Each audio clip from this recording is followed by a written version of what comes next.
Okay, no problem. Sarah is the curator of this exhibition, so she very carefully positioned different pieces next to each other so that they could have a relationship with each other. So to start, I would like for Sarah to just talk to us about her process. So I'll introduce myself too, just for the few that don't know me. I'm Sarah Swift. I'm the former director of Hera Gallery and the curator of the show. I have been, a member at Hera now for like 2.5, 3 years. This is my first time curating a show for the space. I knew I wanted to feature women that have come through my life in creative, creative aspects, either high school or art school, or two of the artists share a studio with me now. And over the course of my creative career, I just have sort of taken note of these women who were doing really unique work that may not necessarily fit the realm of like fine art traditionally that you would see in galleries, but that are doing pieces that are so unique and so contemporary, and that just really stuck out in my mind. So I graduated school in painting and printmaking, but have recently switched into a lot of textile design, and just an interest in general in materials and materiality. I became really interested in materials being utilized in really unique ways, the cross between fine art and functionality into design and where that line is. So I selected, we have 5 Rhode Island artists, 3 New York artists. The New York artists I went to Pratt Institute of Art and Design, and we're all fashion majors. 2 fashion majors, 1 fine art major, but are all now doing basically fashion design out in New York. 2 of the women, like I said, share a studio with me up in East Providence. That's Maggie Semaru and Erin Miles.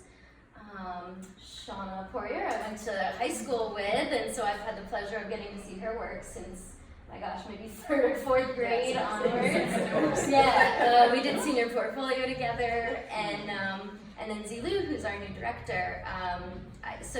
All of these women had just come into my life at various points of time and had just impressed me with the work that they were creating. And when I was given the opportunity to create this show, I figured what a great chance to sort of spotlight all of these women that had just, in the back of my mind, I had always wanted to give that opportunity to them if it ever came about. Back when I was the director, it was always sort of in my mind. And this opportunity came up, and I was like, this is the chance.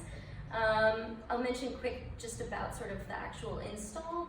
I realized I wanted to display stuff all together. I didn't want to give artists one specific spot, that although that would highlight maybe specifically the artists more, I think this highlights the work more, and it gives each piece sort of its own moment to sit, and it has conversations with the pieces that are next to it. And I actually really love that multiple artists are being shown with other artists. And I think, so for example, the piece in the back corner here is 2 of my New York artists, Caroline Kaufman up at the top, and Molly Claire Coyle at the bottom with it's actually a recycled army parachute skirt. And just the differences in materiality, the difference of the craft work and the handling of the materials.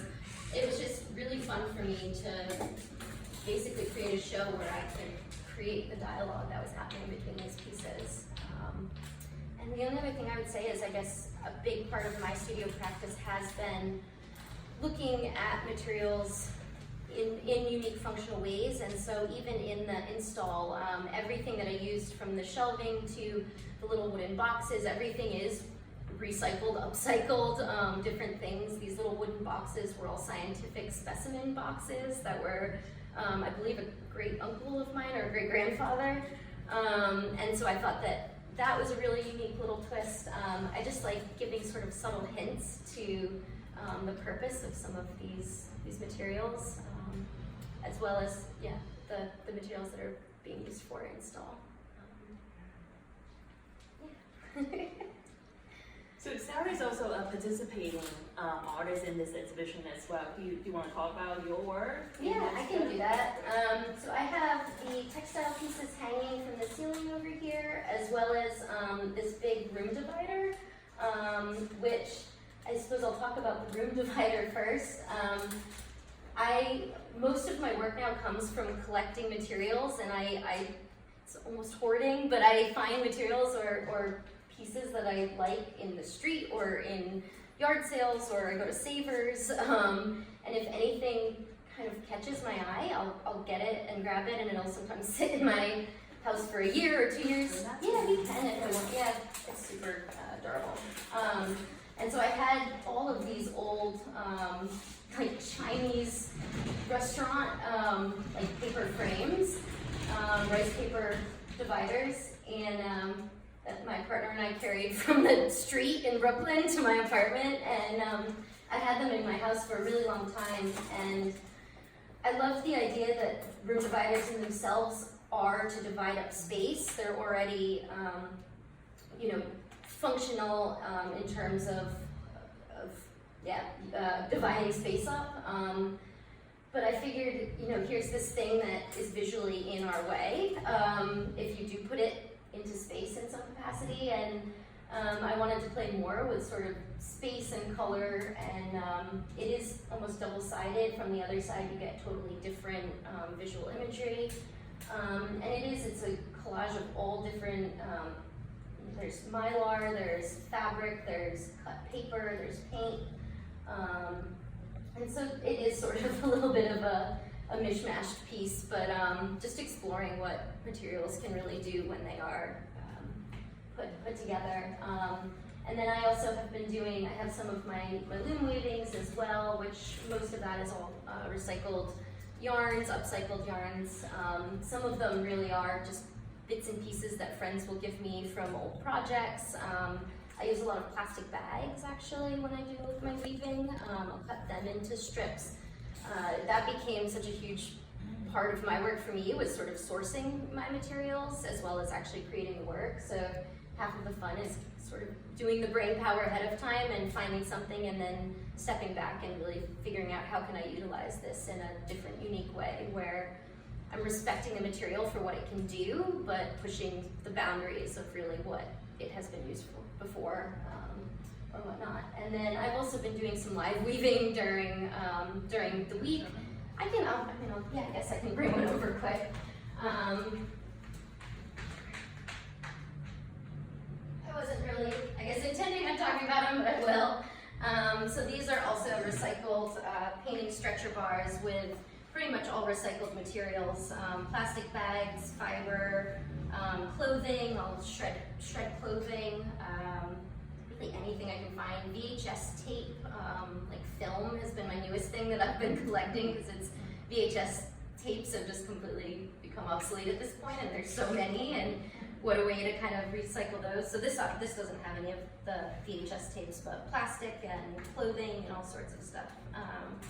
And yeah, so the tapestry weaving itself, like I said, sort of came out of just a funky brainstorm night where I had all of these older stretcher bars from when I was a painting major. I had fiber and materials at the house, and it just kind of came to be one day, and yeah. So does the design happen just as you go, or do you have something preconceived? It's fairly intuitive. I always go into the pieces with some sort of like game plan, and sometimes it can just be, oh, I just want to use these specific colors, or I want very linear shapes, or a very muted color palette. So sometimes it's fairly open-ended. Usually it's pretty open-ended, and it just kind of grows. I think of them as very like visceral cellular structures, and so I like the idea that the way that they're also formed is sort of like growing upon itself. Yeah. Similarly, sort of to how this work is created as well. Yeah. That really seems like you're painting to me. Yeah. It's like, well, so and it's funny because it is. I came up with this sort of idea where I was like, what if I did the paintings like I do, but with fiber, and start doing like fiber paintings rather than, you hear tapestry weaving and immediately for at least for me, my brain went to these very linear, very kind of perfect structured weavings with no spaces and just very technical. And I think as soon as I started thinking about weaving more as just visual imagery and manipulating materials more than kind of closing myself into the weaving box, I think it really opened up all of these different like possibilities. Sort of related to that, the traditional weaving is, like you said, like linear. It would actually theoretically, yeah, the warp would be going that direction in. In a lot of, but how do you get all those curves? So I start in the center, and it's the way that I knot the fibers, they don't really slide around too much, so I can almost kind of draw a line and then keep following whatever I've built up. And I mean, I'll show the back just as short, sort of, see, everything is just stapled on, it's just a stapled warp.